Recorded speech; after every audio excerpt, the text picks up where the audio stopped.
Greetings everyone, Brian Mackey here for this week's pro tip.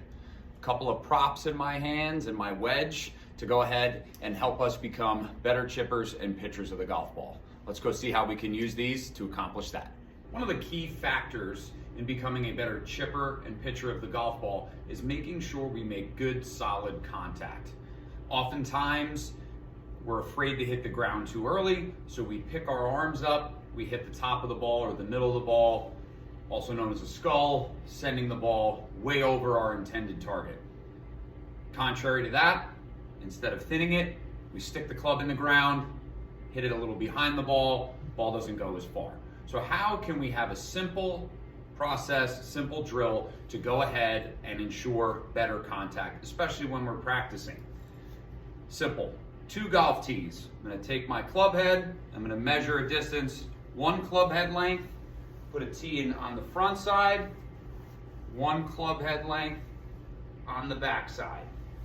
So now I have an effective practice setup here that will give me feedback.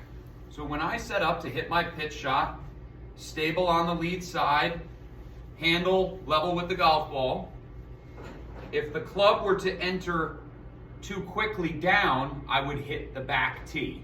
My goal is to hit the golf ball and make sure I hit the front tee. There can be a progression here if you'd like. Remove the golf ball, take your setup, and practice hitting the front tee. This will help us, brain and body on the same page, understand returning the club to a low point that is not too far behind the ball. And if I were to try to avoid the back tee and lift up and hit the top of the ball, the feedback would be that I've pulled my arms up and sculled it because I probably won't hit either tee. So again, there is a progression. So we go ahead, I have an extra tee here. Now we put the golf ball here, we measure, back, front, put it down. And again, the goal will be to hit the golf ball and the front tee to ensure better contact. Great simple drill, lot of feedback. Use this now and during the season to make better contact. Let's go see how an empty sleeve of golf balls can help us with our path. Okay, so now that we're making good contact because we're not hitting behind it or thinning the ball, let's talk about a miss that could potentially happen because we're not hitting the center of the club face. Obviously, if we strike the ball on the extreme inside of the club near the hosel, we're not going to get the effect that we want, the desired outcome. The same holds true for the outside of the club, too much on the toe. So there are certain things that people do in the swings, especially in short swings with chips and pitches, that cause the ball to come off these areas of the club, giving us undesirable results. So how can we go ahead and get better at hitting it in the center of the face? So here I have an empty sleeve of golf balls, which I'm going to use as a barrier. So oftentimes in chipping and pitching motions, people bring the club through and too far out to the right. This causes the club to be lifting through the impact area and for the extreme inside of the club to be working too much out, which might result in a shank. So if you are someone that feels they strike the heel or the too far inside of the club when pitching and chipping, simply take this sleeve of golf balls, put it on the top side. So now you give yourself a little room between the toe of the club and the sleeve. And we are going to try to make motions, okay, without hitting the sleeve.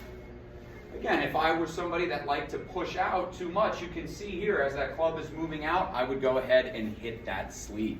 So we place our ball down, that's our progression, a couple of practice swings without hitting the box, and then we go ahead and we're going to set up and hit our chip.